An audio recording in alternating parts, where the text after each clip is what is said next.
Hello बच्चों, let's see this question.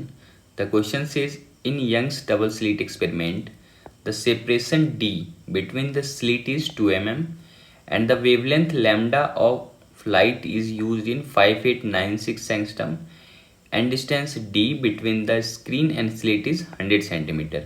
It is found that angular width of the fringe is 0.2 degree. To increase the fringe angular width to 0.21 degree with same lambda and capital D, the separation between the slits needed to be changed to. Question में कहा गया Young's double slit experiment में small D यानी slits के बीच का distance दिया हुआ 2 mm और कैपिटल डी का वैल्यू दिया हुआ 100 सेंटीमीटर और जो लाइट यूज किया जा रहा है उसका वेवलेंथ 5896 एंगस्ट्रम है। तो अगर इस कंडीशन में एंगुलर फ्रिंज विड्थ का वैल्यू 0.2 डिग्री आ रहा है तो हमें ये बताना है कि एंगुलर फ्रिंज विड्थ के वैल्यू को 0.21 डिग्री तक इंक्रीज कर दिया जाए और लैम्डा और डी का वैल्यू सेम रखना है। तो दोनों स्लिट्स के बीच का डिस्टेंस कितना चेंज करना पड़ेगा या कितना रह जाएगा। की concept of the question is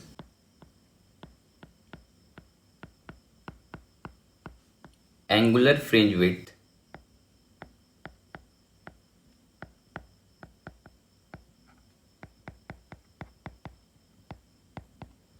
in Young's double slit experiment. इसे नॉर्मली ओमेगा से रिप्रेजेंट करते हैं और ये वैल्यू होता है लैम्डा बाई डी।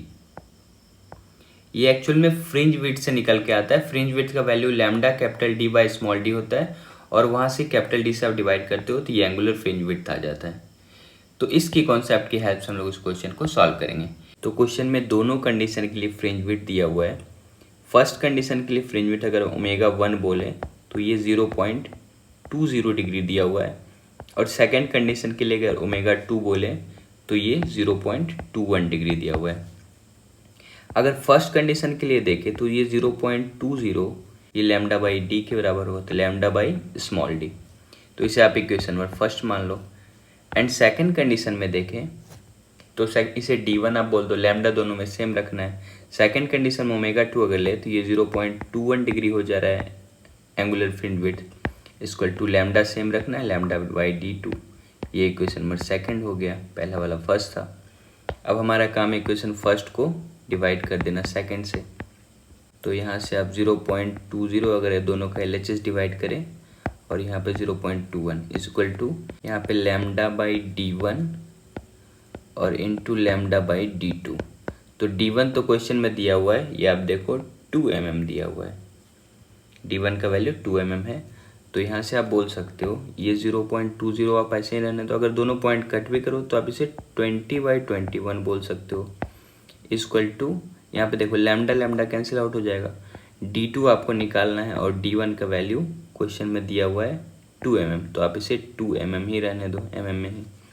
तो यहाँ से आप D2 देखोगे तो ये बराबर हो जाएगा 20/21 इंटू 2 और ये वैल्यू किस में आएगा mm में। तो अगर आप इसे सॉल्व करो तो ये लगभग ना 1.9 mm के बराबर होगा। So the correct option is option number 2। Hope you understood it well. Best of luck. Thank you.